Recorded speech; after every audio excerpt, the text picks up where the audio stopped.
I'm Julie Saunders. I'm Jan Wilson. Julie and I both have experience as school librarians, and we've worked together as district library leaders.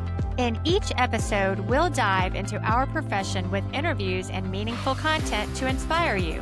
We're not experts, but we're pretty close. The ideas and opinions shared by any host, guest, or listener are their own and do not represent those of any respective school district. Welcome to Library Exchange. This episode is sponsored by Niswonger AV, Advancing Technology, Designing Spaces. Niswonger AV is your comprehensive K-12 education partner. With 50 years of expertise, Niswonger AV delivers innovative technology and strategic furniture solutions that transform learning environments. Why choose Niswonger AV? Cutting-edge AV technology, intelligent furniture design, a consultant-driven approach, and family-owned commitment to excellence. Advancing technology and learning spaces with old-fashioned personal service, because your library deserves more. Hi, Jan. Hey, Julie. So listeners, are we walking with you right now? Are we jogging? Because if we're jogging, my knees are going to hurt tomorrow. Maybe we're joining you in the car for errands, but wherever you are, thank you for tuning in. Well, maybe they're driving somewhere fun for vacation. I love thinking about vacation. Me too. Today, we are going to take a trip of sorts to Colorado Springs. Our guest is school librarian Jennifer Mathews from the Colorado School for the Deaf and Blind. Jennifer is a 2025 School Librarian of the Year finalist from School Library Journal, and I came across her article in that publication and immediately thought, we gotta have her as a guest. So welcome to Library Exchange, Jennifer. Hello, thank you for having me. Before we get started, can you tell us about the Colorado School for the Deaf and Blind, including number of students, staff, demographics, or any other details that might provide our listeners with some context? Okay, sure. Overall, our school is a pretty small school. We probably have maybe 225 students total. Our campus is made up of, we have the School for the Blind, the School for the Deaf, we have preschool, and we also have our BTL program, which is a Bridges to Life, which is for our students that have graduated high school and gives them the opportunity to help transition and get more job experience before they get out on their own. That's the meat of the campus, though we have all sorts of special services as well that are on there: OT, speech, O&M services, PT, just a bunch of other things to help our students meet their needs, as well as outreach and communications on campus. The blind school has about 65 students, and the deaf school is larger. We have a huge staff. Our staff outnumbers our students overall because our classes and groups are very small groups, maybe 10 students in a class at most, sometimes 3. And we want to give more of that one-on-one attention staff-wise, but probably about 160 to 170 staff. So pretty large staff. Yeah. So communication is a key part of library services. Given the unique needs of your students, how do you adapt your communication methods to have meaningful interactions and to provide support for them? No, it depends on my students' needs when they come in. Majority, we have blind students and deaf students, but they're range across the board. They're not all fully blind or all fully deaf. Some have some sight and some hearing. We have some students that are considered deaf and blind. So it's just as they come in the door individually, meeting them where they need. When I was planning my library, one of the biggest things was planning the layout, so that, especially for our blind students, a lot of times in libraries, you change stuff around and make it more interesting and put up these different displays. It's not the greatest idea for our blind students because the goal is to teach them to be independent, to be able to come into the library and go where they want to go and find what they need to find as much on their own as they can, teaching them the layout of the library so they can get to the bathroom or our back table or even to my desk when they come in. So that Sorry, can I Yes, ask you a go. question? Because we do definitely want to talk about that design and layout. Did you have any background in American Sign Language, or how do you communicate or interact with the students when they come in, let's just say to find a book? If you want to just give us an Yeah. example. Yeah. No, I had no background in ASL or Braille before I came in here. I was an elementary teacher for 15 years and then was in my library media for about 10 years now, but it was all in regular public schools, not special ed. When I applied for this job, I really didn't expect to get it. I just thought it would be a really great opportunity. I thought it would be something great to learn about, and I've learned a tremendous amount. For my deaf students, when they come in ASL, my school does supply ASL classes for staff. And depending on how much you interact with the deaf students, kind of determines how far you have to be, how well you know ASL, because like those in the blind school, which is what I was hired for, was for the blind school, but when I got there, I ended up doing for the whole campus. But for the blind school, typically because they don't have as much interaction with the deaf students, the training is a basic ASL, just so they can do basic communications, basic help, that kind of thing, which I got the training and passed that part. I still am working on trying to do more classes, and I even have an app to train myself when they come in. I'm still very basic in it. So I have to tell them, please sign slow for me. I'm still learning, because they go so fast. It's like it's suddenly a panic moment, like, oh my gosh, I have no idea what they're saying. We have interpreters on campus as well. So I do story time for our deaf students, just like I do for my blind students, but I sign up to have an interpreter come in with us. So while I'm reading the story, there's an interpreter right there doing ASL, signing it for them. And the interpreter's there to help me communicate and ask questions, answer the student questions as well. If I don't have an interpreter there, I always go back to fail-safe writing on paper, or they pull out their phone and pull up the note app and they'll type up what they're wanting, and I'll respond the same way. Blind students, the communication is not as hard. It's just helping them to find where they need to go. They come in and they're trying to get to a certain area, and they get turned around very easily. So I've learned, you don't want to assume they need your help. That's kind of one of the things I learned when I got there. You're like, oh, you want to help, but it's just like any other person. You don't grab hold to them and lead them wherever, and because one thing, they may not know you're right there, and then suddenly you're touching them. Right. Some of our students really have a hard time with that, and they'll tell you, please don't touch me. Please speak first. Something which totally makes sense. So, Jennifer, it does sound like it's very similar to a traditional setting, and the fact that your goal is to help your students be independent. And your Definitely. way of getting there is a little bit more challenging, but you have to be very mindful of that journey to get there. But again, just like any other school, you're wanting your students to be independent when they're in the library. Yes, definitely. Our blind students, sound cues is a big thing. So they're trying to get somewhere. I'll tap on the top of the bookshelf and come forward till you get to the bookshelf. And they'll do that. And you get the bookshelf, follow it down, and when you come to the end, take left.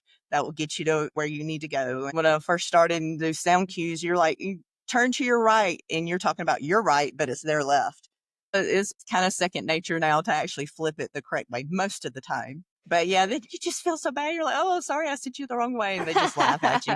Let's go back to what you were referring to earlier, because you did work with contractors and a facilities team to design a library from what was a cafeteria. And I know that you have three main areas in your library. What considerations were most important when you guys designed that?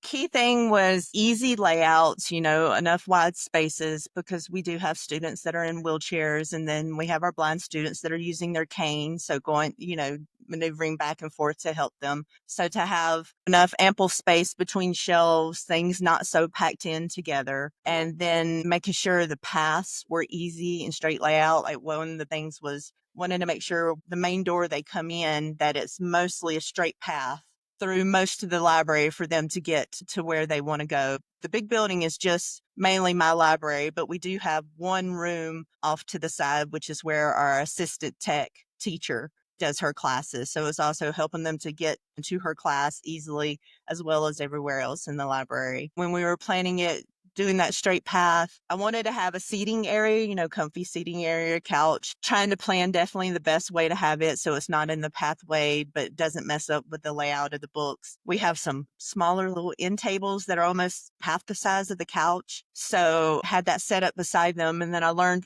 the size of them and where they were. Blind students often rammed into them with their knees. And I was like, oh, okay, we got to move these. We needed to set it up so they can learn the layout and be able to get around independently. I would imagine there was a lot of trial and error.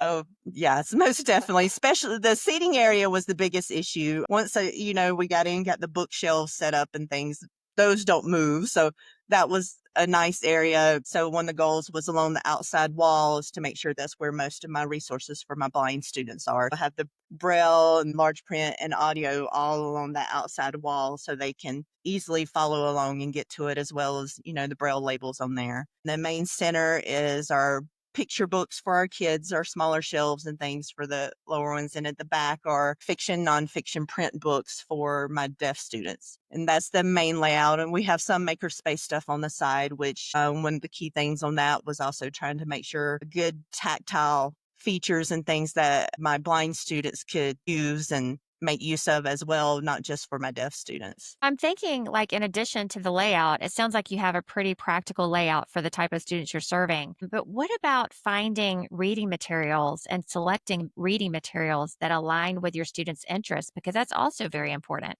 How do you do it? That was a huge learning curve. Trying to find Braille resources is definitely not easy. They are not out there as much as you would think. Our previous librarian was a mentor for me. She was retiring. She was a huge help to help me find some of the Braille publishers. But one of the things to keep in mind that I learned is most of the Braille books are not recent or popular books. Which is what the kids want. That's what they hear about and what they're interested in, and Diary of a Wimpy Kid or things like that. It takes quite a while to get a print book done up. And then also the fact that they're huge, so you got to have the space for them. Do you have to special order? I mean, I know there's publishers like you just mentioned, but if I wanted like the recent Dog Man in Braille, do you have to special order that? Yes, I can try, but then also it's a long turnaround. Okay. The thing that helps me is we have on campus, we have a Brailleist, which her job is Braille resources for teachers to use for students. She also, like I said, we have an outreach program where we have teachers that go out into the public schools for students that have visual or hearing issues, but they stay mainstreamed. So they go out and help them in the classrooms. So she brailles stuff for all staff on campus around the state. And she is my help with somebody who really wants this book. I want to try to get it in their hands as quick as I can. There is a program called Bookshare. That is a free program available for anyone that has trouble accessing regular print books easily, especially for vision, but it's also physical if they have a hard time holding a book or something along those lines. You can also use Bookshare. You can download a Braille format, hearing format, regular PDF or Word format print. I'll go in there and find the book. Oh, yes, they got that new Wimpy Kid book. Great. And I'll find it and I'll send it to my Brailleist. Can you please print this book in contracted or uncontracted Braille, whatever the student's needs are? Usually within a few days, she can get it to me and I get it set up and put in my catalog and then let the student know I have it ready for them. That's the quickest way for me to get Braille resources for the students. Right. All students want the latest popular titles for sure. And I think you mentioned that then when it's converted into Braille, a Harry Potter book could end up being 6 volumes. Oh, more than that. So, okay. Yeah. And so, Yeah, but when I sit and listen to you, I think about shelf space means something completely different. But since you touched on it, what are your thoughts on graphic novels in context of your library's collection? I've been building it up since I got there, and I'm like a regular library currently as far as our print resources. I have all sorts available, but I've learned that the graphic novels are not just most popular, but the most useful for my deaf students because English is not their first language. ASL is. That's so interesting to hear that. Say that again. English is not their first language. ASL is, which is a very visual language. You know, English is not easy to learn in the first place, even if it is your first language. Regular big print book, chapter book full of English is more of a struggle for them. Graphic novels, they're more visual, just like ASL is. It has the shorter text, which is quicker and easier for them to access. Also, considering that ASL does not have the exact grammatical format as English. The graphic novel gives them that visual and concrete language that they can use. I'm actually have decided just recently this year that I'm going to work on kind of weeding out my regular great big print chapter books, not completely, but shorten the collection a great deal so I can focus and have more room for graphic novels. So I can actually interesting. have what they want and is most useful for them. Great. So I know that when you first became the librarian here, you had quite a task with having to catalog over 9,000 titles. Of course, you have mentioned that helped you become familiar with the collection, but how did you approach this and how long did it take you to complete? Well, when I was hired, I was originally hired for the School of the Blind, and they had a small library that had to be turned into a complex needs classroom. So the library was harder to access for students because the teacher was having class in there at the time. Oh, they actually now wanted me to be the librarian for the whole campus for both schools. So I had to combine the collection together into our new building. Our collection was actually quite old overall. Our average age was 1996, which, you know, that's a while now. I remember I pulled a book that was copyright 1951 off the shelf. Since it was so old and we were moving into a new building and we got a brand new library cataloging program, I made the decision to, instead of just electronically uploading the whole collection, that I was going to put each one in by hand myself because I didn't want to add in all these old books that I wasn't going to keep, that weren't going to be useful. Then it definitely let me get to know our collection. I knew what we had and were able to see what was there. So went through that process of weeding. That's also when I learned that there were contracted and uncontracted Braille books. And at the time I was like, what is this? I don't know. You know, what does contracted and uncontracted mean? And how can I tell which one is which in these books? And it took about half a year, about 6 months or so. January of that year, I was finally able to let our students start coming in and checking out stuff. I wasn't completely done, but it was mostly so I could put the books in their hands. So it was a long learning experience, but it was extremely useful. Oh, I can imagine. And you want to offer them high quality, high interest books, not just to say, hey, we have 9,000 books. So, Jennifer, just listening to you, you became a student yourself when you accepted this position. Most definitely. Yeah, and you know, even as a librarian, it's just like our students and supporting our students. It's come with challenges and rewards, and you've touched on a couple of things. But what professional or personal lessons have you learned from working with your students at this school?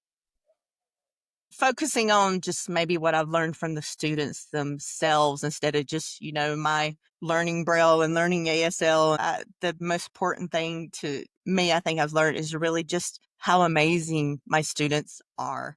I mean, they have such huge challenges. Overall, they're just so happy, and how these kids treat each other to me was amazing. We have award days and every single one of the kids are cheering for each other. Aw. If somebody, you know, if they're walking, one of our blind students, and they trip, they're all, you're okay, you got this, you know, you're fine. No matter what, they're always supporting each other. If they're upset over something, they're like, oh, what's the matter? How can I help? Well, you can do better. You can fix this. We can work it out. And they just cheer each other on so much. Like I said, they're always happy. It sounds like a positive environment, which school and our jobs can sometimes not be positive, but when the people are. Yes, definitely. And I mean, obviously they're kids. They're not perfect. They still have their issues with each other. Overall, it's so great to see them so supportive of each other. And that's been the biggest thing, is just learning from these kids. So I do have a little bit of a bonus question. So in addition to the academics, I know there are some athletic teams that your students can participate in.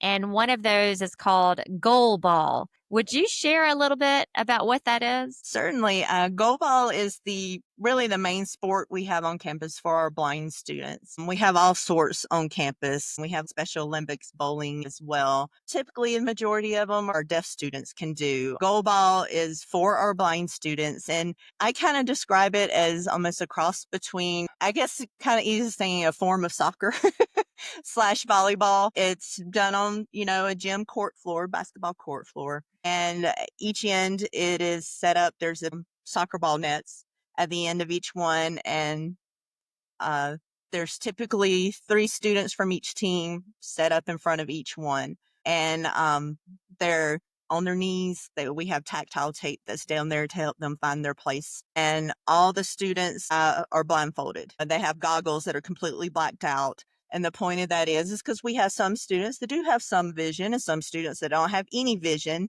So this makes it completely fair. Levels the playing field. Levels the playing field. Nobody can see at all. And the goal is they have a ball that has like a bell in it. And so their goal is to throw the ball to the other end of the court and try to get it into the net to score. And they do this and follow the ball by listening to the jingling of the ball. And so, you're trying to get it in on the other side, and the 3 on the other side are listening, and they'll throw their bodies out in front of it to try to block the Wow. ball, trying to figure out where it is. And like you can go on YouTube and see this. There's even Paralympics goalball team. It's pretty amazing to watch and see. And it's unique also because as a audience member, you're there used to cheering everyone on. Well, while they're playing, you have to stay silent. Right. So they can hear the balls. So fascinating Love to that. me. I mean, so I learned about that from you when we did our pre-interview, and that's what I love about having discussions with librarians, because you never know what you're going to learn about. And I mean, Jennifer, I want to close out by saying, number one, what a challenge for you. You accepted this position, and I admire you Thank you. for that. And thank you for sharing your time and insights with us. Your dedication to your students and your library is truly inspiring, and that's what we aim to do with this Thank you. podcast. Absolutely. Thank It's you. just so clear that your work makes such a meaningful difference in the lives of students. We're just grateful to have had the opportunity to learn more about your experience today. Thank you. Thank you for being interested. I really enjoy the chance of being able to let other people know about these kids and what they can do and their needs. And it's just amazing. Well, hopefully we will have some people ask us how they can help you. And so maybe we'll say you would love some graphic novels sent your way. Yes, definitely. It's time to grow that collection. That'd be fabulous. Yeah. Well, thanks again for your time. Thank you, ladies. I appreciate it. We exchanged ideas. Now it's time for the recap. I am blown away by the unique situation that Jennifer describes in her approach to providing library programming. Although it's unique, the most important common theme that you will see in a traditional versus specialized school library is the goal of developing independence. The mission of any school librarian is to provide opportunities where students can find reading materials that are interesting and meaningful to them. I'm so impressed and in awe. The fact that she not only applied for but accepted this position speaks volumes about her character. And like most school librarians, Jennifer is the definition of a lifelong learner herself. She's curious, committed, and unafraid to step outside her comfort zone. If you've ever had to explain the value of school librarians to someone who just doesn't get it, this is the episode to share. Jennifer's proof of how librarians are so much more than book curators. They're educators, advocates, and champions for student growth. Ooh, I love that. Thank you for sharing that. Yeah. So, Jennifer provides many of the same things that a traditional school librarian provides, but she has to think through some extra steps with communication and with implementation. So, for instance, securing interpreters for story time with students whose language is primarily American Sign Language, or going great lengths to find trendy or relevant fiction that's available in Braille. Then making sure that the large number of volumes transcribed from regular fiction novels are able to fit in the designated areas for books in Braille. Just think about all she has to think about when she approaches material selection, because she has to collaborate with specialized publishers or they have a local braille list to ensure that the materials are accessible if she would like them. And like you just spoke about, when it comes to communication, she doesn't let barriers stand in her way. She's actively learning American Sign Language. Her attitude is simple but powerful to me. No excuses, just a willingness to learn and grow. So I also think about how other school librarians are redesigning spaces to be mobile and changeable for any instructional event or activity. While in Jennifer's school library, that is the opposite goal of supporting student learning. These students need to have an easy layout that is consistent with very few changes so that they can maximize their instructional time when visiting the library. Yeah, I was fortunate to work at a school where a new building was adding space for a new library. I was involved somewhat with that planning. And those were difficult decisions for me to predict because I didn't know how students would even use the space. But it's clear with this school and new space, accessibility was at the heart of the design for Jennifer and her team. From tactile markers to wide aisles, consistent layouts, everything was created with, like you mentioned before, student independence in mind. It's a space that says you belong here in more than one way. I just really enjoyed listening to the challenges and how the Colorado School for the Deaf and Blind really does a fantastic job of meeting the needs of their students. Yeah, Jennifer's story is a reminder, you guys, of what's possible when we lead with empathy, curiosity, and commitment. We're so grateful she shared her journey with us, and we hope her story inspires you. Feel free to contact Jennifer at jmathews@csdb.com. So J for Jennifer, Mathews has one letter T, and csdb.com is Colorado School Deaf Blind. We look forward to you tuning in next time. Make sure to visit our website at www.libraryexchangepodcast.com. You'll find episode notes and links. You can even submit your questions or inspiring stories that may be featured on the podcast. If you're looking for some swag for your library or book-loving friends, visit libraryexchange.etsy.com. That's a lot of URLs, so I'm glad you had to say all of that, Julie. Thanks for joining us. We can't wait to have you back for our next episode of Library Exchange.